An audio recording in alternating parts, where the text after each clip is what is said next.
সবাইকে হোমিও ডাইজেস্টের পক্ষ থেকে শুভেচ্ছা। আমি ডাক্তার আবু সাইদ। আজকে সিলেবাসের কোনো অন্তর্ভুক্ত বিষয় নিয়ে নয়, বরং একটি চমকপ্রদ অত্যন্ত গুরুত্বপূর্ণ বিষয় নিয়ে আপনাদের সামনে হাজির হয়েছি। একটি বইয়ের বুক রিভিউ নিয়ে আপনাদের সামনে হাজির হয়েছি। বইটি হচ্ছে হোমিওপ্যাথিক ব্যবস্থাপত্রের প্রকার ও প্রকরণ। নামের মধ্যেই বুঝতে পারছেন বইয়ের মধ্যে কী ধরনের বিষয়টি আলোচনা করা হয়েছে।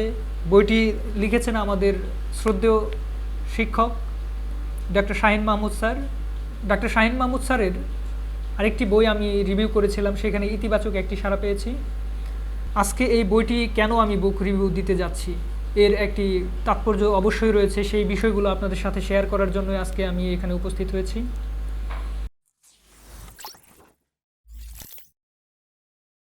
আসলে আমাদের হোমিওপ্যাথিতে শুরু থেকেই কিছু বিষয় নিয়ে বিতর্ক চলে আসছে, যে বিতর্কটি আমাদের অনেক সময়ই অনেক নতুন পথের নতুন বিষয়ের সন্ধান দিয়েছে, আবার অনেক সময় আমাদেরকে পশ্চাৎপদ করেছে, আমাদের অগ্রগতির পথে অন্তরায় সৃষ্টি করেছে। তবে আমি বলবো, নতুন পথ সৃষ্টির ক্ষেত্রে দেখা যায় যে এই বিষয়গুলো আমাদের মধ্যে যে বিতর্কগুলো চলে আসছে বিভিন্ন বিষয়গুলো নিয়ে, সেগুলোর মধ্যে আমাদেরকে অগ্রগতির চেয়ে আমাদেরকে পশ্চাৎপদই বেশি করেছে। কারণ সেই বিষয়গুলোর সম্পর্কে আমরা গঠনমূলক একটি ধারণা না থাকার কারণে আমরা বিভ্রান্ত হয়েছি, আমাদের মধ্যে নতুন পথ সৃষ্টি হয়েছে, কিন্তু এই নতুন বিষয়গুলোর মধ্যে আমরা সমন্বয় করতে পারিনি। এই সমন্বয় না করতে পারার দরুন আমাদেরকে বিভিন্ন সময় আমরা দিকভ্রান্ত হয়েছি। বিভিন্ন সময় আমাদের যে প্রোগ্রেস হওয়ার কথা ছিল, সেই প্রোগ্রেসটি না হয়ে আমাদের মধ্যে একটি এক্সট্রোভার্ট প্রক্রিয়াটি চালু না হয়ে আমরা ইন্ট্রোভার্ট হয়ে গেছি। আমাদের মধ্যে আরও নতুন নতুন বিভ্রান্তি বাসা বেঁধেছে। তেমনই একটি বিভ্রান্তি হচ্ছে, আমাদের সামনে যখন একটি পেশেন্ট আসে, তখন পেশেন্টটি আসলে আমরা কি করি, শুরুতে আমরা একটি কেস টেকিং করি, তার আদ্যোপান্ত তথ্যগুলো আমরা সংগ্রহ করি। তথ্য সংগ্রহ করার পর যে প্রশ্নটি আসে, আমাদের সামনের পেশেন্টকে আমরা কোন অ্যাপ্রোচে, কোন প্রেসক্রাইবিং টেকনিকে তার এই ওষুধটি সিলেকশন করব, তার যে সমস্যাটি হয়েছে সেই সমস্যার ক্ষেত্রে আমরা ঔষধ প্রদান করব। এটি কিন্তু অত্যন্ত গুরুত্বপূর্ণ একটি বিষয়। কারণ এই ক্ষেত্রে যদি আমি একটি ভুল অ্যাপ্রোচ, ভুল প্রক্রিয়া, যদি আমি ভুল প্রেসক্রাইবিং টেকনিক যদি এই ক্ষেত্রে সিলেকশন করে সেই অনুযায়ী রেপার্টরি করে যদি আমরা ওষুধ দিই, তাহলে কিন্তু তার রোগ সারবে না। এখানে প্রেসক্রাইবিং অ্যাপ্রোচটি অত্যন্ত গুরুত্বপূর্ণ একটি বিষয়। এই গুরুত্বপূর্ণ বিষয় সম্পর্কে আমাদের একটি সম্যক ধারণা না থাকার দরুন কি হয়, আমাদের হয় কি, একটি পেশেন্ট আমাদের 10 জন ডাক্তারের কাছে গেলে 10 রকমের প্রেসক্রিপশন হচ্ছে তার। অ্যাট দ্য সেম টাইম একটি পেশেন্টের ক্ষেত্রে 10 রকমের প্রেসক্রিপশন তো হওয়ার কথা ছিল না। ভিন্ন ভিন্ন সময় তার মধ্যে ভিন্ন ভিন্ন স্টেট তৈরি হতে পারে, ভিন্ন ভিন্ন সময় ভিন্ন ভিন্ন সমস্যার উদ্ভব হতে পারে। তখন ভিন্ন ভিন্ন সময়ে তার মধ্যে ভিন্ন ভিন্ন প্রেসক্রিপশন করা প্রয়োজনীয়তা দেখা দিতে পারে। কিন্তু একই সময়ে যদি দেখা যায় যে 10 জন ডাক্তারের কাছে 10 রকমের প্রেসক্রিপশন হয় একটা রোগীর জন্য, 10 রকমের ওষুধ সিলেকশন হয়, এটা কিন্তু আমাদের জন্য অত্যন্ত দুঃখের বিষয়। কারণ তার সেই সময়টাতে 10 রকমের প্রেসক্রিপশন হওয়ার কথা ছিল না, বরং উপযুক্ত একটি প্রেসক্রিপশন এবং ওষুধ সিলেকশনের কথা ছিল।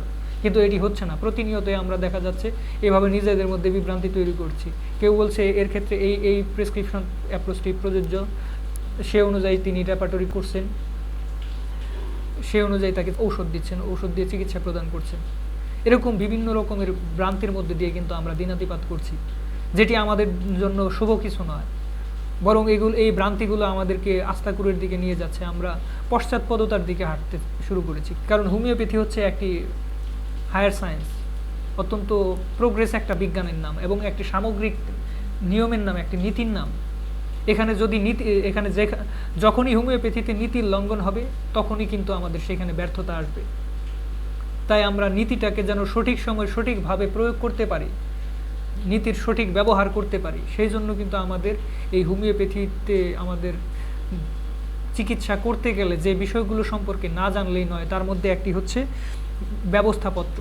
অর্থাৎ একটি পেশেন্ট আসলে পরে তিনি যে অবস্থা নিয়ে এসেছেন, সেই অবস্থাটিতে তার মধ্যে কোন প্রেসক্রিপশন টেকনিকটি, কোন প্রেসক্রাইবিং অ্যাপ্রোচটি প্রযোজ্য, সেটি সম্পর্কে কিন্তু আমাদের ধারণা থাকতে হবে। এই ধারণাটি না থাকার কারণেই আমাদের মধ্যে এত বিভ্রান্তি। এই অভাববোধ থেকেই ডক্টর শাহিন মাহমুদ স্যার আমাদের সামনে অত্যন্ত গুরুত্বপূর্ণ একটি বিষয়ের একটি সুস্পষ্ট এবং যথাসাধ্য বিস্তারিত একটি বই আমাদের সামনে তুলে ধরেছেন, যার মধ্যে আমরা আমাদের দৈনন্দিন জীবনে ব্যবহৃত পেশেন্টের ক্ষেত্রে কোন অ্যাপ্রোচটি প্রযোজ্য হবে, আমাদের সামনে বসা পেশেন্টের ক্ষেত্রে কোন অ্যাপ্রোচটি উপযুক্ত, সেই বিষয়গুলো কিন্তু আমরা খুব সহজেই বুঝতে পারবো। আর এটি আমাদের বোঝা প্রয়োজন, কারণ আমরা যদি সঠিক সময় পেশেন্টের ক্ষেত্রে সঠিক প্রেসক্রাইবিং অ্যাপ্রোচটি বুঝতে না পারি তাহলে কিন্তু ব্যর্থতা আসবেই। কারণ দেখা যায় যে যে পেশেন্টকে একিউট প্রেসক্রিপশন করতে হবে তখন যদি কনস্টিটিউশনাল প্রেসক্রিপশন করা হয় তাহলে কিন্তু একটা নতুন করে ঝামেলার সৃষ্টি হবে, উটকো একটা সমস্যার সৃষ্টি হবে। এখানে ঔষধ প্রয়োগ করলে কিন্তু রোগী সুস্থ হবে না। এটাও কিন্তু একটা আমাদের হোমিওপ্যাথির সিমিলিয়া সিমিলিবাসেরই একটা অংশ হিসেবে ধরা যায়। কারণ সাদৃশ্যতা শুধু ঔষধের কিছু লক্ষণের মধ্যে সীমাবদ্ধ নয়, সাদৃশ্যতা ঔষধের লক্ষণের সাথে সাথে তার ঔষধের শক্তি, মাত্রা এবং প্রেসক্রাইবিং টেকনিক, কোন প্রেসক্রাইবিং টেকনিকটি এই ক্ষেত্রে তার সদৃশতম সেটিও কিন্তু আমাদের বিবেচনা করতে হবে। একিউট প্রেসক্রাইবিংয়ের ক্ষেত্রে যদি আমরা মায়াজমেটিক বা কনস্টিটিউশনাল প্রেসক্রিপশন করি তাহলে কিন্তু এখানে সাদৃশ্যতা, পুরোপুরি সাদৃশ্যতা আমরা এখানে ফলো করলাম না, তখন কিন্তু এই ক্ষেত্রে আমরা ব্যর্থ হব, রুগীকে সুস্থ করতে পারবো না। আর এই বিষয়গুলো প্রতিনিয়ত হয়ে যাচ্ছে আমাদের মধ্যে, আমরা দেখতে পাচ্ছি বাস্তবিক জীবনে আমরা প্রতিনিয়ত এই সমস্যাগুলো ফেস করছি এবং নিজেদের মধ্যে এগুলো নিয়ে আমরা নিজেরা বিভিন্ন তর্ক বিতর্কের মধ্যে লিপ্ত আছি। তিনি বলছেন না এই অ্যাপ্রোচটি হবে, না এই অ্যাপ্রোচটি হবে। আমাদের এই বিভ্রান্তি থেকে, এই তর্ক বিতর্ক থেকে মুক্তির জন্য আমরা যদি মুক্তি পেতে চাই তাহলে আমাদের যে প্রেসক্রাইবিং টেকনিকগুলো রয়েছে, আমরা জানা অজানায় বিভিন্ন সময় যে প্রেসক্রাইবিং টেকনিকগুলো আমরা পেশেন্টের ক্ষেত্রে ব্যবহার করে থাকি, সেই প্রেসক্রাইবিং টেকনিকের ঔষধগুলো আমরা নির্বাচন করে থাকি, সেই প্রেসক্রাইবিং টেকনিকগুলো সম্পর্কে যদি আমাদের স্বচ্ছ ধারণা থাকে তাহলে কিন্তু আমরা বিভ্রান্ত হব না, নিজেদের মধ্যে তর্ক বিতর্কও হবে না। কারণ তখন আমরা দেখেই বুঝতে পারবো যে এই পেশেন্টের ক্ষেত্রে এই প্রেসক্রাইবিং অ্যাপ্রোচটি প্রযোজ্য। তাই এই বইটি এই দৃষ্টিকোণ থেকে অত্যন্ত গুরুত্বপূর্ণ একটি বই, এটি অত্যন্ত গুরুত্বপূর্ণ। বইয়ের মোড়কটি দেখেই কিন্তু অনেক একটি চমকপ্রদ একটি বইয়ের মোড়কের মধ্যে একটি ভাবগম্ভীর্যতা আমরা লক্ষ্য করতে পারছি এবং যে কম্বিনেশনটি হয়েছে সেই কম্বিনেশনটিও কিন্তু চমৎকার একটি কম্বিনেশন, অর্থাৎ নামের সাথে পুরো কম্বিনেশনের একটি সমন্বয় রয়েছে।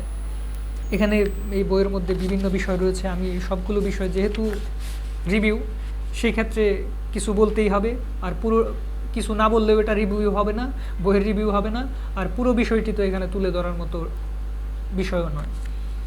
এখানে সূচিপত্রে যে বিষয়গুলো অন্তর্ভুক্ত রয়েছে আমি সেই বিষয়গুলো বিস্তারিত নয়, শুধু আমি তার টাইটেলগুলো আমি আপনাদের সামনে তুলে ধরছি। টাইটেলগুলো দেখলেই বুঝবেন যে এই বইটি কতটা গুরুত্বপূর্ণ একজন হোমিওপ্যাথের জন্য।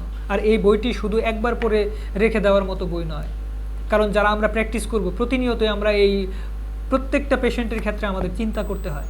একটি পেশেন্ট আসলো, কেস টেকিং করলাম, কেস টেকিংয়ের পরেই আসে যে অ্যাপ্রোচ, কোন প্রেসক্রাইবিং অ্যাপ্রোচটি এই রোগীর ক্ষেত্রে প্রযোজ্য, এই বিষয়টি কিন্তু আমাদের চিন্তা করতে হয়। এই বিষয়টি চিন্তা করেই কিন্তু আমরা রেপার্টরি করি। এই জন্য রেপার্টরির মধ্যেও কিন্তু আমরা বিভিন্ন ধরনের রেপার্টরি দেখতে পারি, সেই রেপার্টরির ব্যাকগ্রাউন্ডের ফিলোসফিগুলোও কিন্তু আলাদা আলাদা। বিভিন্ন প্রেসক্রিপশন অ্যাপ্রোচের উপর ভিত্তি করেই কিন্তু সেই রেপার্টরিগুলোও কিন্তু প্রণয়ন করা হয়েছে, তৈরি করা হয়েছে। যেমন বাউনিংহাউসেনের রেপার্টরির পিছনে একটা ব্যাকগ্রাউন্ড রয়েছে, তার একটা ফিলোসফি রয়েছে, ক্যান্টের রেপার্টরির আরেকটা ফিলোসফি রয়েছে। এইভাবে রেপার্টরিগুলো পিছনেও কিন্তু ব্যাকগ্রাউন্ডেও কিন্তু প্রেসক্রিপশন অ্যাপ্রোচের একটা ভূমিকা রয়েছে।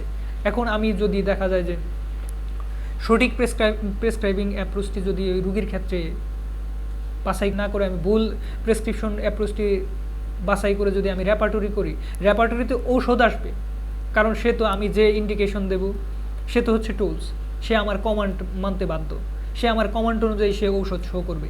কিন্তু সেই ক্ষেত্রে কি সঠিক ঔষধটি নির্বাচন হবে? বরং এই ক্ষেত্রে আমাদের এই পেশেন্টের সঠিক প্রেসক্রাইবিং অ্যাপ্রোচটি সিলেকশন করতে হবে এবং তার সাথে সাথে কি করতে হবে, এই ক্ষেত্রে যে রেপার্টরিটির ব্যাকগ্রাউন্ডে এই প্রেসক্রাইবিং অ্যাপ্রোচটি রয়েছে সেই ক্ষেত্রে কিন্তু আমরা দুইটার মধ্যে রেপার্টরি এবং এই প্রেসক্রাইবিং অ্যাপ্রোচের মধ্যে একটি সমন্বয় সাধন করে কিন্তু আমরা একটি ঔষধ নির্বাচন করতে পারবো। অর্থাৎ আমরা এই ক্ষেত্রে দেখতে পাচ্ছি যে একটা আরেকটার সাথে অত্যন্ত গভীরভাবে ইন্টাররিলেটেড। এক জায়গায় ভুল মানে অন্য জায়গায় অনিবার্যভাবে বিপত্তি। আর এই বইটি শুধু একবার পড়ে নয়, আমি কয়েকবার পড়েছি, বইটির প্রুফ করার সৌভাগ্য আমার হয়েছে, বইটি আমি প্রুফ দেখেছি, প্রুফ দেখার সৌভাগ্য আমার হয়েছে এবং বইটি আমি একবার নয় কয়েকবার পড়েছি। আর এই বইটি শুধু একবার পড়ে রেখে দেওয়ার মতো বই নয়, কারণ আমরা যারা প্র্যাকটিস করি বা আমাদের এই প্র্যাকটিসটি আমাদের সারা জীবনই করে যেতে হবে। আর সারা জীবনই আমাদের পেশেন্ট আসবে, পেশেন্টের ক্ষেত্রে আমাদের অ্যাপ্রোচ সিলেকশন করতে হবে। আর বিভিন্ন ধরনের পেশেন্ট আসবে, বিভিন্ন অবস্থার পেশেন্ট আসবে। আর এইখানে পেশেন্টকে আমার প্রত্যেক হোমিওপ্যাথির ক্ষেত্রে প্রত্যেকটি পেশেন্টই হলো স্বতন্ত্র, ইন্ডিভিজুয়াল পেশেন্ট। কোনো পূর্ব ধারণা নিয়ে আমি একই ধারণা সবার উপর চাপিয়ে দিয়ে সেইভাবে আমি রুগী দেখব, সেই ধারণা কিন্তু হোমিওপ্যাথিতে করার সুযোগ নেই। সেইভাবে রুগী দেখার কোনো সুযোগ নেই, কারণ ইন্ডিভিজুয়ালাইজেশন একটি গুরুত্বপূর্ণ ব্যাপার।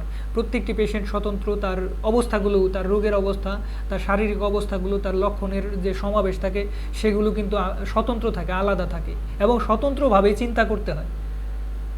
এই ক্ষেত্রে আমার সামনে যে পেশেন্টটি উপস্থিত রয়েছে তার ক্ষেত্রে কোন অ্যাপ্রোচটি যাবে, কোন অ্যাপ্রোচটি প্রযোজ্য, কোন অ্যাপ্রোচটি অ্যাপ্রোপ্রিয়েট, সেটি কিন্তু আমাকে ভাবতে হবে।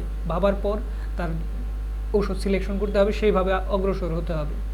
আর এই ক্ষেত্রটিতে এই বইটি অত্যন্ত সহায়ক এবং গুরুত্বপূর্ণ একটি বই হিসেবে আমাদের সামনে আবির্ভূত হয়েছে। স্যার আমাদের জন্য অত্যন্ত গুরুত্বপূর্ণ একটি বিষয়ে গুরুত্বপূর্ণ বই আমাদের উপহার দিয়েছেন, এর জন্য আমরা স্যারের কাছে কৃতজ্ঞ। স্যারের আরও কিছু বই রয়েছে, আমরা ইতিমধ্যে আপনারা দেখেছেন স্যারের আরও কিছু বই। তার মধ্যে একটি বই হচ্ছে হোমিওপ্যাথিক শিক্ষা সংকট, শিক্ষার্থী ও নবীন চিকিৎসকদের উত্তরণের পথ। এই বইটি অত্যন্ত গুরুত্বপূর্ণ। ওই বইটির মধ্যে স্যার বিভিন্ন ধরনের ডিরেকশন দিয়েছেন কি করবেন একজন শিক্ষার্থী এবং নবীন চিকিৎসক। কারণ দেখা যায় যে যদি সমুদ্রে একটি জাহাজ যদি থাকে, তার যদি কোনো রাডার না থাকে, তাহলে কিন্তু সেটি যে দিক থেকে বাতাস আসবে সেদিকেই কিন্তু সে যেতে থাকবে। অর্থাৎ তার কোনো ডেস্টিনেশন থাকবে না, তার গন্তব্য থাকবে না। সে প্রভাবিত হবে বিভিন্ন প্রভাবক দ্বারা। তার কোনো নিয়ন্ত্রণকারী না থাকার কারণে সে বিভিন্ন প্রভাব দ্বারা প্রভাবিত হয়ে সে কখনোই কোনো গন্তব্যে পৌঁছাতে পারবে না। আমাদের হোমিওপ্যাথিক যে শিক্ষা ব্যবস্থা রয়েছে, এইখানে আমি ডিএসএমএসের বিভিন্ন প্রতিষ্ঠানগুলোতে আমি যেহেতু আমার প্রতিষ্ঠানগুলোর দিকে আমি যে অবস্থাটা দেখেছি আমার প্রতিষ্ঠানে, এরকম কোনো গাইডলাইন্সের কোনো কিছু নেই। কিন্তু স্যার আমাদের এই অভাবটি পূরণ করার জন্য সেই বইটি লিখেছেন। এটি স্যারের কাছে অত্যন্ত কৃতজ্ঞতা স্বীকার করতেই হবে আমাদের। সেখানে একজন শিক্ষার্থী এবং নবীন চিকিৎসক কিভাবে অগ্রসর হবেন, কোন প্রক্রিয়ায়, কোন তরিকায় তিনি অগ্রসর হবেন, সফলতার দিকে যাবেন, তার গন্তব্যের দিকে যাবেন, সেই পুরো বিষয়গুলো কিন্তু স্যার তুলে ধরেছেন। এবং আমাদের এই গন্তব্যে যাওয়ার ক্ষেত্রে কী ধরনের ঘাটতি রয়েছে, আমরা সেই ঘাটতিগুলো কীভাবে ফিল আপ করতে পারি, পুরো জিনিসটি কিন্তু স্যার তুলে ধরেছেন। সমস্যা আইডেন্টিফাই করেছেন এবং সেই সমস্যা সমাধানের উত্তরণের পথও কিন্তু তিনি দেখিয়েছেন। অর্থাৎ একটাতেই তিনি থেমে যাননি, সমস্যা উত্থাপন করলেন কিন্তু উত্তরণের পথ দেখালেন না, সেটি কিন্তু সেই বইয়ে করেননি। তিনি সমস্যা আইডেন্টিফাই করেছেন যে কোন কোন জায়গাতে আমাদের সমন্বয়ের অভাব রয়েছে, সমস্যা রয়েছে, আমাদের ঘাটতি রয়েছে, এবং সেই ঘাটতিগুলো, সেই অসমন্বয় অবস্থাগুলো আমরা কিভাবে সমন্বয় করতে পারি এবং নিজেদের মধ্যে একটি স্কিল ডেভেলপ করতে পারি। পুরো প্রক্রিয়াটি কিন্তু স্যার সেই বইয়ের মধ্যে একবারে কম্প্রিহেন্সিভলি তুলে ধরেছে। স্যারের আরেকটি বই হচ্ছে case taking and follow up management. আমরা একটি পেশেন্টের ক্ষেত্রে কেস টেকিং করি, কেস টেকিং করার পর প্রথম ঔষধ সিলেকশন করার পর দেওয়ার পর তার পরবর্তী ভিজিটের সময় যে আসে, সেই সময়টাতে আমরা কিভাবে ফলো আপ করব, কিভাবে পরবর্তী ধাপে ধাপে আমরা রুগীর আরোগ্যের ক্ষেত্রে অগ্রসর হব, সিদ্ধান্ত নিব, এই পুরো প্রক্রিয়াটি কিন্তু স্যার তুলে ধরেছেন। অর্থাৎ পরবর্তীতে যে জটিল অবস্থাগুলো রুগীর মধ্যে তৈরি হতে থাকে, তার বিভিন্ন লেয়ার, তার বিভিন্ন নতুন নতুন সমস্যার উদ্ভব হতে থাকে, এবং হেরিংয়ের ল কীভাবে একজন পেশেন্টের ক্ষেত্রে বিবেচনা করতে হবে, পুরো প্রক্রিয়াটি কিন্তু আমাদের সামনে স্যার তুলে ধরেছেন। পুরো বিষয়টিকে একবারে সুস্পষ্ট করে তুলে ধরেছেন। এবং বেশ কিছুদিন আগে স্যার আরেকটি বই লিখেছেন, সেটি হচ্ছে কোভিড সংক্রান্ত বই। কোভিডের বিষয়ে আদ্যপ্রান্ত তিনি তুলে ধরেছেন। অর্থাৎ মহামারীর সময়টাতে কী ধরনের হোমিওপ্যাথির চিকিৎসা ব্যবস্থার মাধ্যমে মহামারীর সময়টাতে আমরা কিভাবে রুগীকে আরোগ্য করব, কিভাবে বিবেচনা করব, পুরো প্রক্রিয়াটি তিনি সেইখানে তুলে ধরেছেন। স্যার আমাদের উদ্দেশ্যে আরও বিভিন্ন বই লিখছেন, কিন্তু করোনার কারণে সেই বইগুলো প্রকাশিত হচ্ছে না। যেহেতু করোনা পরিস্থিতি চলছে, বিশ্বে একটি মন্দা অবস্থা চলছে, অর্থনৈতিক মন্দা অবস্থা, সব দিক থেকে মানুষ একটা অস্বস্তিকর পরিস্থিতির মধ্যে আছে। সেই দিক থেকে মানুষের চাহিদার দিকটি বিবেচনা করে বইগুলোকে আপাতত প্রকাশ করার বিষয়টি স্থগিত রাখা হয়েছে। কিন্তু স্যারের আরও গুরুত্বপূর্ণ মৌলিক প্রকাশনী রয়েছে, অনেকগুলো মৌলিক প্রকাশনীতে স্যার হাত দিয়েছেন, সেগুলো সম্পূর্ণ করছেন, অনেকগুলো করেছেন, কিন্তু প্রকাশনার ক্ষেত্রে প্রকাশক বিষয়টাকে স্থগিত রেখেছেন কারণ এই বিশ্ব ব্যবস্থার জন্যে। তবে স্যারের এই বইটি পেয়ে আমি অত্যন্ত আনন্দিত হয়েছি, কারণ এই বইটির মধ্যে অত্যন্ত গুরুত্বপূর্ণ মৌলিক কিছু বিষয় স্যার তুলে ধরেছেন। যেটি আমাদের প্র্যাকটিসের সারা জীবন কাজে লাগবে, প্রয়োজন লাগবে। সেই জন্য এই বইটি শুধু একবার পড়ে নয়, এটি আমাদের চিকিৎসা চলাকালীন সময়ে সবসময় এটি আমাদের পাশে রাখার মতো একটি বই। এই বইয়ের সূচিপত্রে আমরা চলুন দেখি কি কি আছে। প্রথমেই স্যার এই বইয়ের সূচিপত্রে ভূমিকা উল্লেখ করেছেন। তারপর 2 নম্বরে যেটি আছে সেটি হচ্ছে অ্যাপ্রোচ বা প্রেসক্রিপশন টেকনিক ও মেথডের পার্থক্য। এখানে আমরা অ্যাপ্রোচ এবং বিভিন্ন ধরনের যে মেথড রয়েছে হোমিওপ্যাথিতে, যে মেথডগুলো চালু রয়েছে অ্যাপ্রোচ এবং মেথডের মধ্যে তিনি ডিফারেন্সিয়েশন করে সেই ডিফারেন্সিয়েশনটা তুলে ধরেছেন। বিভিন্ন অ্যাপ্রোচের সৃষ্টি ও প্রয়োজনীয়তা, অ্যাপ্রোচগুলো কেন সৃষ্টি হয়েছে, আর প্রয়োজনীয়তা কতটুকু, আমরা এগুলোকে আসলে বাস্তব ক্ষেত্রে সঠিকভাবে প্রয়োগ করতে পারছি কিনা, এই পুরো বিষয়ের আদ্যপান্ত এখানে স্যার তুলে ধরেছেন। কারণ বিবর্তন হবেই, বিবর্তন এই সৃষ্টির একটি চিরাচরিত নিয়ম। সব সময় মানুষের মন পরিবর্তিত হচ্ছে, এই সৃষ্টি বিবর্তিত হচ্ছে, পরিবেশ পরিবর্তিত হচ্ছে। সাথে সাথে মূল ভিত্তিকে ঠিক রেখে আমাদের সেইভাবে নিজেদেরকেও বিবর্তন করতে হবে, এটা করতেই হবে, এটা প্রকৃতির একটা নিয়ম।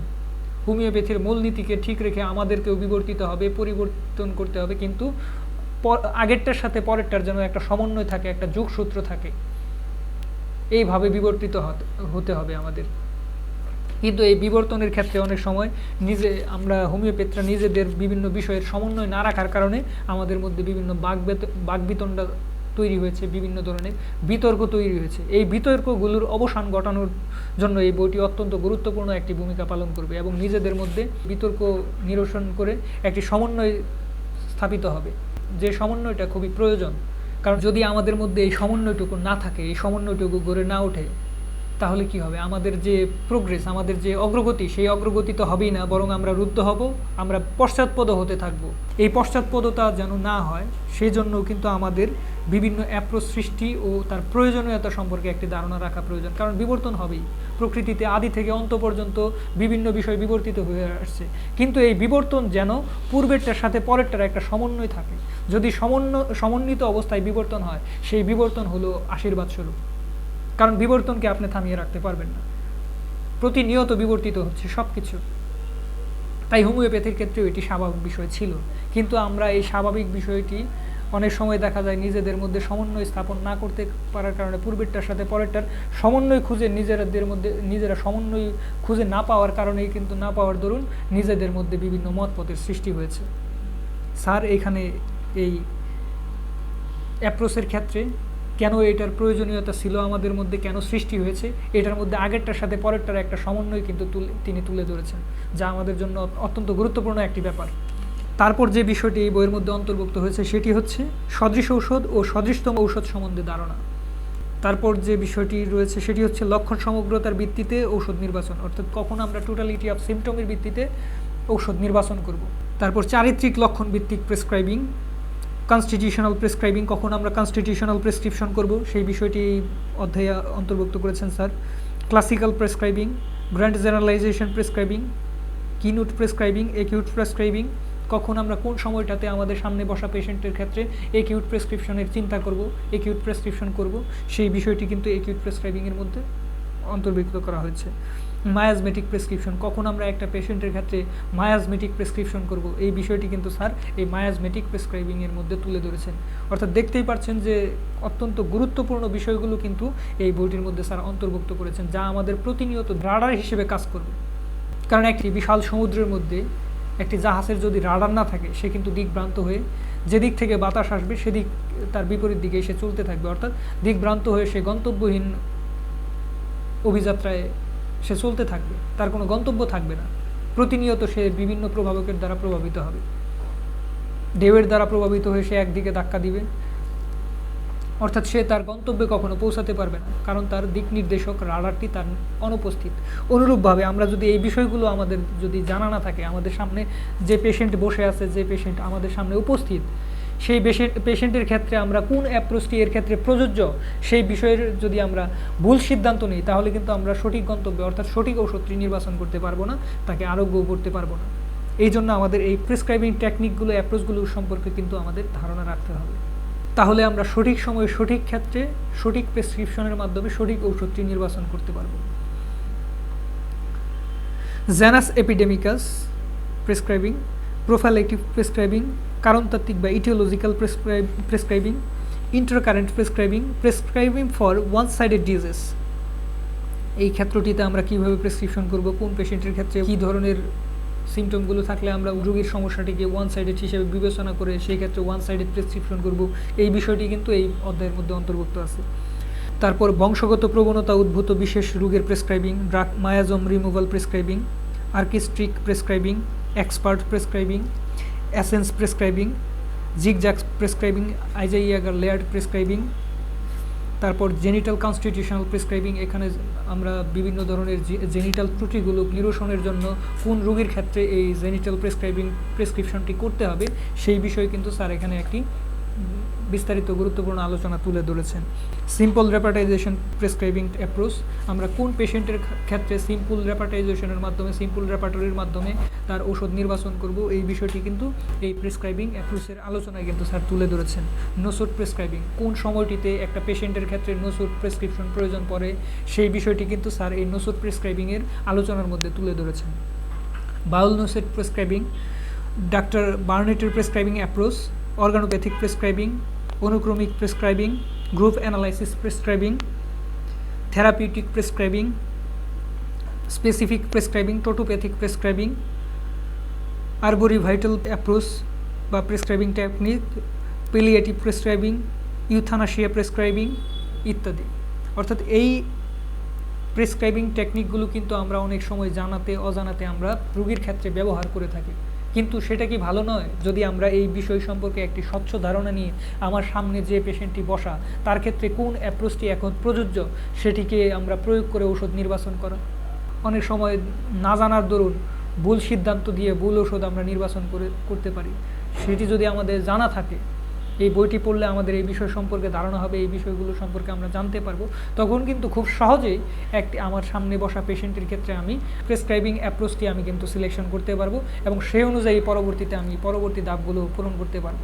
প্রেসক্রাইবিং অ্যাপ্রোচের সিদ্ধান্তের মধ্যে যদি আমি ভুল সিদ্ধান্ত নিই তাহলে কিন্তু পরবর্তী প্রত্যেকটি পদক্ষেপ রেপাটাইজেশনের মধ্যে আমার ভুল হবে, রেপাটরি করার ক্ষেত্রে ভুল ওষুধ সিলেকশন হবে, তারপর রোগীর ক্ষেত্রে ভুল ওষুধ কিন্তু নির্বাচন হবে। এই বিষয়গুলো যেন না হয় সেই জন্য আমাদের কিন্তু এই প্রেসক্রিপশন অ্যাপ্রোচগুলো সম্পর্কে অবশ্যই ধারণা রাখা প্রয়োজন। তারপর যে বিষয়টি এখানে বইয়ের মধ্যে অন্তর্ভুক্ত করেছেন সেটি হচ্ছে কেসের ধরন ও প্রেসক্রিপশনের হায়ারার্কি।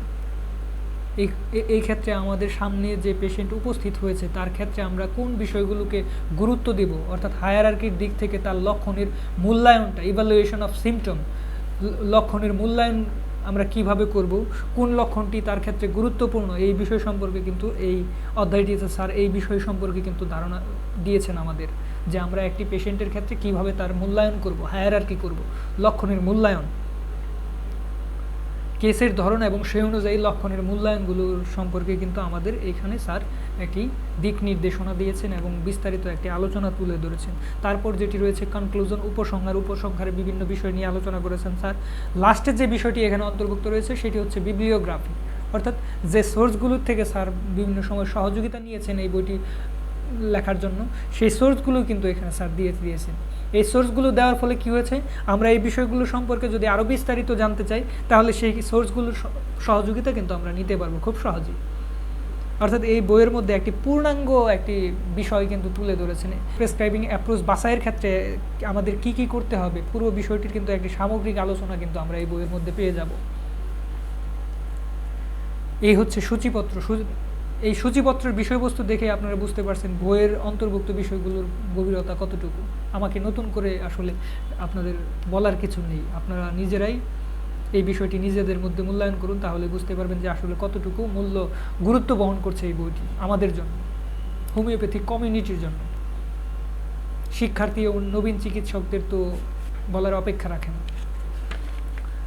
তারপর এখানে যে বিষয়টি আমাদের বলতেই হচ্ছে সেটি হচ্ছে প্রকাশকের কথা, কারণ আমরা বাজারে আমাদের হোমিওপ্যাথির বিভিন্ন বইয়ের সয়লাভ দেখতে পাচ্ছি, কিন্তু এখানে গুণগত মান নিয়ে প্রশ্ন থেকেই যায়। আমরা আমাদের শিক্ষা প্রতিষ্ঠানগুলোতে যে বিভিন্ন ধরনের বই, আমরা বিভিন্ন প্রকাশনীর বই পড়েছি, আসলে সেই বইগুলো আসলে কোনো মানের মধ্যেই পড়ে না, বলতে হচ্ছে আজ। কারণ আমরা পড়ে এসেছি। কিন্তু কেন এটা হলো? একদিকে আমাদের দক্ষ লেখকের অভাব, তারপর শিক্ষা প্রতিষ্ঠানগুলোর বিভিন্ন ধরনের সীমাবদ্ধতা, বিভিন্ন ধরনের নিজেদের মধ্যে অসমন্বয়তারও একটি বিষয় আমরা দেখতে পেয়েছি। অর্থাৎ সব কিছু মিলিয়ে আমরা একটি বিশৃঙ্খল অবস্থা আমাদের এই কমিউনিটির মধ্যে দেখতে পাই, যেটা আসলে আমাদের জন্য অনাকাঙ্ক্ষিত, হোমিওপ্যাথির জন্য অনাকাঙ্ক্ষিত। যে যেভাবে পারছে বই রচনা করছে, সেই বইগুলোর মধ্যে কোনো মৌলিকত্বের ছোঁয়া নেই। যে যেভাবে পারছে তার ব্যক্তিগত অভিমতগুলো দেখা যাচ্ছে অনেক সময় হোমিওপ্যাথির মৌলিক বিষয়গুলোর সাথে সাংঘর্ষিক, সেই বিষয়গুলো সেখানে তুলে ধরা হচ্ছে।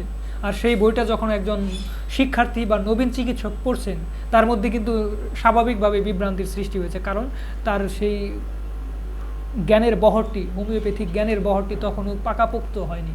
পাকাপোক্ত না হওয়ার কারণে তার মধ্যে যেই রং কনসেপশনগুলো, ভুল ইনফরমেশনগুলো ঢুকে যাচ্ছে তার ব্রেনের মধ্যে, তা কিন্তু তাকে পরবর্তীতে প্রত্যেকটা সময় কিন্তু তার মধ্যে একটা বিভ্রান্তির সৃষ্টি করছে, যা তার পরবর্তী লাইফে বিভিন্ন ধরনের সিদ্ধান্ত নেওয়ার ক্ষেত্রে, সঠিক সিদ্ধান্ত নেওয়ার ক্ষেত্রে প্রতিবন্ধকতাও সৃষ্টি করে।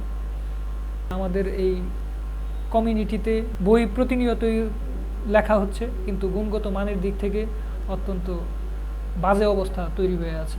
কিন্তু এখানে ডক্টর শাহিন মাহমুদ স্যারের বইগুলো প্রকাশ করছে সারিয়াগ্রাফ, প্রকাশকের নিজের কিছু কথা এখানে তিনি তুলে ধরেছেন। চলুন তাহলে আমরা দেখি তিনি আসলে কী ধরনের কথাগুলো তুলে ধরেছেন এই বইয়ে।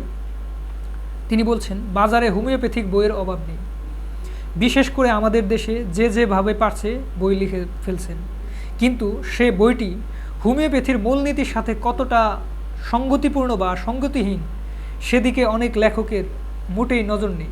এছাড়া বইটি কোন পর্যায়ের শিক্ষার্থীদের জন্য লেখা, সে বিষয়েও নেই কোনো দিক নির্দেশনা।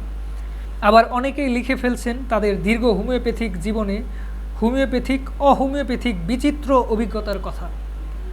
অপরদিকে আমাদের দেশের হোমিওপ্যাথিক কর্তৃপক্ষ বা শিক্ষা কেন্দ্রগুলো কি শেখাচ্ছে, কিভাবে শেখাচ্ছেন, এবং কলেজগুলো থেকে তারা কোন মানের চিকিৎসক তৈরি করে চলছেন, সেদিকেও তারা বেখেয়াল অবস্থায় রয়েছেন।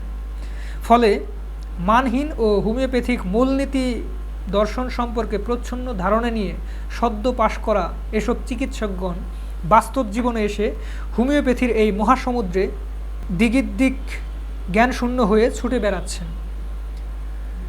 ছাত্র জীবনে যথাযথভাবে সাঁতার না শিখতে পারায় তারা সামনে যা পড়ছে তাকেই আঁকড়ে ধরে বাঁচার চেষ্টা চালিয়ে যাচ্ছেন। ইদানিং হোমিওপ্যাথিক শিক্ষার আরেকটি বড় মাধ্যম হয়ে উঠেছে সোশ্যাল মিডিয়া। সেখানেও একই চিত্র। ম্যাটেরিয়া মেডিকা এবং নাম ধরে রোগের চিকিৎসায় কিছু হোমিওপ্যাথিক ঔষধের আলোচনাকে সর্বস্ব জ্ঞান করে চলছে বিরামহীন এক কর্মযজ্ঞ। ফলে হোমিওপ্যাথিক দর্শনভিত্তিক চিকিৎসার জগৎটি ক্রমেই হয়ে উঠছে অন্ধকারাচ্ছন্ন। লেখক এখানে যে কথাগুলো বলছেন অত্যন্ত বাস্তবসম্মত, কারণ আমরা আমাদের চিকিৎসা ক্ষেত্রগুলোতে, আমাদের চিকিৎসা প্রতিষ্ঠানগুলোতে, আমাদের শিক্ষা প্রতিষ্ঠানগুলোতে কিন্তু প্রতিনিয়ত এগুলোর অহরহ প্রমাণ আমরা পাচ্ছি। আর এভাবেই দিন দিন হোমিওপ্যাথিক জগৎ এক চরম দৈন্যদশায় নিপতিত হচ্ছে। সেই অন্ধকার ও দৈন্যতা ঘুচাতে সুচিন্তিত, সুপরিকল্পিত এবং ধারাবাহিকতা বজায় রেখে নিবিষ্ট মনে বই প্রণয়নের কাজে হাত দিয়েছেন দেশের খ্যাতনামা চিকিৎসক ডক্টর শাহিন মাহমুদ। ইতিমধ্যে সারিয়াগ্রাফ থেকে তার গুরুত্বপূর্ণ 3টি বই প্রকাশিত হয়েছে, যা হোমিওপ্যাথিক কমিউনিটিতে ব্যাপক সমাদৃত হয়েছে। সেই ধারাবাহিকতায় তার লেখা হোমিওপ্যাথিক ব্যবস্থাপত্রের প্রকার ও প্রকরণ বইটি পাঠকের হাতে তুলে দিতে পেরে আমরা নিজেকে ধন্য মনে করছি। সবাইকে ধন্যবাদ। কাজী আব্দুল্লাহ মাহফুজ, প্রকাশক, সারিয়াগ্রাফ। প্রকাশকের কথাগুলো অত্যন্ত জ্ঞানগর্ব, কারণ আমরা এটি বাস্তবসম্মত, শুধু জ্ঞানগর্ব নয়, বাস্তবসম্মত। কারণ আমরা আমাদের শিক্ষা প্রতিষ্ঠানগুলোতে, বিভিন্ন চিকিৎসা প্রতিষ্ঠানগুলোতে কিন্তু এগুলোর প্রমাণ অহরহই পেয়ে যাচ্ছি, যেগুলো আমাদেরকে উন্নতির দিকে নিয়ে যাচ্ছে না, বরং আমাদের ডিগ্রেশন করছে, আমাদেরকে প্রতিনিয়ত অবনতির দিকে নিয়ে যাচ্ছে। কিন্তু এভাবে তো চলতে পারে না। এই বিষয়গুলো চিন্তা করে ডক্টর শাহিন মাহমুদ স্যার কিন্তু আমাদের সামনে তার বিভিন্ন মৌলিক ধর্মী লেখা নিয়ে আমাদের সামনে অবতরণ করেছেন। এই বইটিও তার ব্যতিক্রম নয়, মৌলিক ধর্মী একটি বই। কারণ আমি সূচিপত্র ইতিমধ্যে আপনাদের সামনে উপস্থাপন করেছি। সূচিপত্রের মাধ্যমে আপনারা জানতে পেরেছেন যে বইটির গুরুত্ব মাহাত্ম্য কতটুকু। আসলে এখানে আমার এক্সট্রাভাবে বলার কিছু নেই। আপনারা এইখানে আমি জাস্ট বইয়ের বিভিন্ন বিষয় আমার অনুভূতি এই বিষয়গুলো আপনাদের সামনে তুলে ধরলাম। এখন পরবর্তী সিদ্ধান্ত হচ্ছে আপনার। কিন্তু এই বইয়ের যে বিষয়বস্তু রয়েছে এই বিষয়বস্তুর সম্পর্কে যদি আমাদের স্বচ্ছ ধারণা না থাকে তাহলে আমরা এক পাও চলতে পারবো না। যার পা নেই, দুটি পা নেই, সে কি চলতে পারবে স্বাভাবিকভাবে? সে পারবে না। এই বইয়ের বিষয়বস্তুগুলো কিন্তু আমাদের চিকিৎসকদের দৃষ্টির মতো, দৃষ্টিস্বরূপ এবং পায়ের মতো। কারণ একজন পেশেন্টের ক্ষেত্রে যদি আমি প্রেসক্রিপশন অ্যাপ্রোচটি, সঠিক প্রেসক্রিপশন অ্যাপ্রোচটি বাছাই করতে না পারি তাহলে সঠিক ঔষধ কীভাবে নির্বাচন করব? অ্যাকিউট প্রেসক্রিপশনের ক্ষেত্রে যদি আমি কনস্টিটিউশনাল প্রেসক্রিপশন করি সেক্ষেত্রে কী হবে? এক্ষেত্রে ডাক্তার বিথলকাসের একটি উদাহরণ আমার মনে পড়ে যাচ্ছে। একজন মানুষ মনে করেন সে কয়েকটি লেয়ারে কাপড় পরেছে, তার নিচে সেন্টু গেঞ্জি আছে, উপরে শার্ট আছে, তার উপরে আছে কোট। এখন যদি আমি সেন্টু গেঞ্জিটি খুলতে চাই, আমার নিচের কাপড়টি জামাটি খুলতে চাই, গেঞ্জিটি খুলতে চাই, তাহলে কি করতে হবে? আগে আমার কোট খুলতে হবে, তারপর শার্ট খুলতে হবে, তারপর আমি গেঞ্জিটি খুলতে পারবো, তাই না? একটি ধারাবাহিকতা রয়েছে। প্রেসক্রিপশনের ক্ষেত্রেও প্রত্যেক প্রেসক্রিপশনের ধারাবাহিকতা রয়েছে। এই ক্ষেত্রে যদি আমি ধারাবাহিকতা মেনটেন না করি তাহলে কি করতে হবে? আমার ভিতরের গেঞ্জিটি যদি আমি খুলতে চাই তাহলে কিন্তু টেনে ছিঁড়ে খুলতে হবে, বা আদৌ না হলে আমি খুলতে পারবো না। এটি কি স্বাভাবিক প্রক্রিয়া হলো? এটি কি সুশৃঙ্খল প্রক্রিয়া হলো? এটি কি প্রকৃতির নিয়মের হলো? বরং প্রকৃতির নিয়ম বহির্ভূত একটি প্রক্রিয়া হলো। এই ক্ষেত্রে ওই প্রেসক্রিপশনের বিষয়টি সেরকম। একজনের ক্ষেত্রে অ্যাকিউট প্রেসক্রিপশন, তার সকল সিমটমগুলো ওই আঙ্গিকে তার মধ্যে ফ্লাশিং হয়েছে। এখন সেই ক্ষেত্রে যদি কনস্টিটিউশনাল প্রেসক্রিপশন করা হয় তাহলে কি হবে? একটা হিবিজিবি তৈরি হবে, বিভিন্ন লক্ষণ আবির্ভূত হবে। অর্থাৎ আমি স্বাভাবিক প্রক্রিয়ায় আমার সেই জামাটি, গেঞ্জিটি খোলার দিকে না গিয়ে আমি অস্বাভাবিক প্রক্রিয়ার দিকে গেলাম, অর্থাৎ সিরিয়ালটি আমি মেনটেন করলাম না। হ্যাঁ, একই পেশেন্টের ক্ষেত্রে বিভিন্ন সময়ে দেখা যায় বিভিন্ন প্রেসক্রিপশনের প্রয়োজন হতে পারে, সেটির ধারাবাহিকতা রয়েছে। হয়তো এই শুরুর দিকটাতে তার অ্যাকিউট প্রেসক্রিপশন লাগবে, পরবর্তী একটা সময় তার দেখা যায় যে কনস্টিটিউশনাল প্রেসক্রিপশন লাগতে পারে, কোনো একটা সময় তার মায়াজমেটিক প্রেসক্রিপশন লাগতে পারে, কোনো একটা সময় ইভেন কোনো একটা সময় তার নোসুডেরও প্রয়োজন হতে পারে, অর্থাৎ নোসুড প্রেসক্রাইবিং প্রয়োজন হতে পারে। সেটির একটি ধারাবাহিক প্রক্রিয়া রয়েছে, সেটির ধারাবাহিকতা রয়েছে। সেটিও আমাদের বলে দেবে আমাদের সামনের পেশেন্টের কী অবস্থা, তার অবস্থায় আমাদের বলে দেবে এখন আমাদের কোন প্রেসক্রিপশনটি করতে হবে।